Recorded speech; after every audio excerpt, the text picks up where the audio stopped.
is a licensed social worker, master's degree community health planning administration, certified clinical criminal justice specialist, certified counselor, vice president, Greater Cincinnati Chapter of Black Social Workers, regional coordinator for Parent Advocate Connection, adjunct professor of UC and Union Institute and University.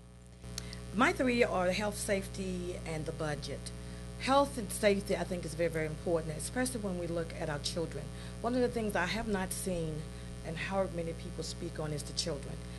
And that kind of baffled me when I heard that we wanted to try to eliminate the police and the firefighters.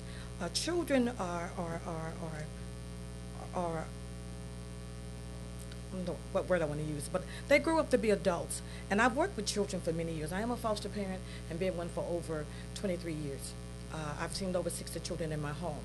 I know that these kids, some of the violence, most of the violence in the community is done by young youth who has a lot of mental health issues. I like to see the police chief and some of the judges as well as the community get together and address some of those. And that's one of the things I like to put on the table if I'm elected.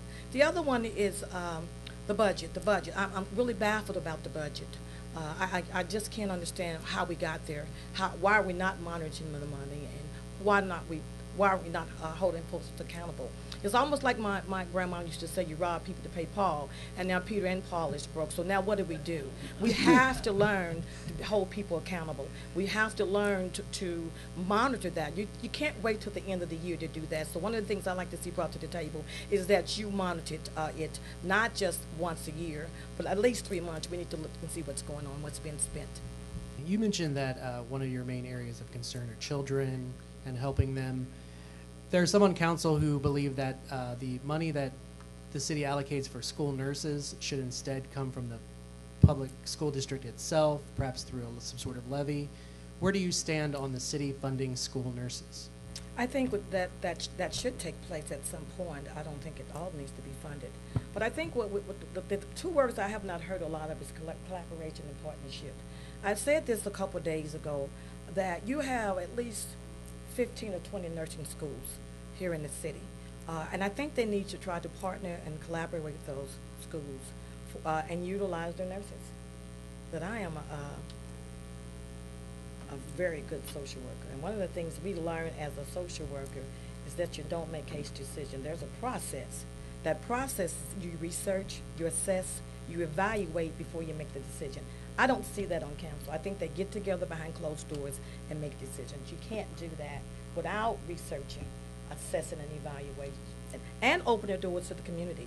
I think one of the things they do is they think that City Hall is theirs. It is not theirs. It is the citizens. So the doors should be open for the citizens also. McCollum, you mentioned you're a foster parent. I know from experience that can be a very difficult job. What has been your experience, and what have you learned from it? I think my experience is that you have to have a love for children. And I think my background is a little like yours. I had my first child when I was 16 years old. And technically, if you did statistics, I should not be standing here. And I'm proud to be standing here. But I think giving children an opportunity to express their feelings and to be loved and nurtured is a right. I don't see that. I see a lot of the kids that have slipped through the cracks are the kids that you're addressing in the streets. And I think that if we address those issues, I think our crime will certainly decrease. My passion for the last 30 years has been working with people. May they be children, senior citizens, the homeless, birth parents, or just people in the whole. All of these people have affected my life. And I can sit here and say over the 35 years I've worked as a social worker, I've been in most of the communities. I think this is very important to me. What you say, what you do, give people hope. What you say, what you do, is a gift if you are sincere what you're saying. My name is Pat McCollum, and I hope you vote for me.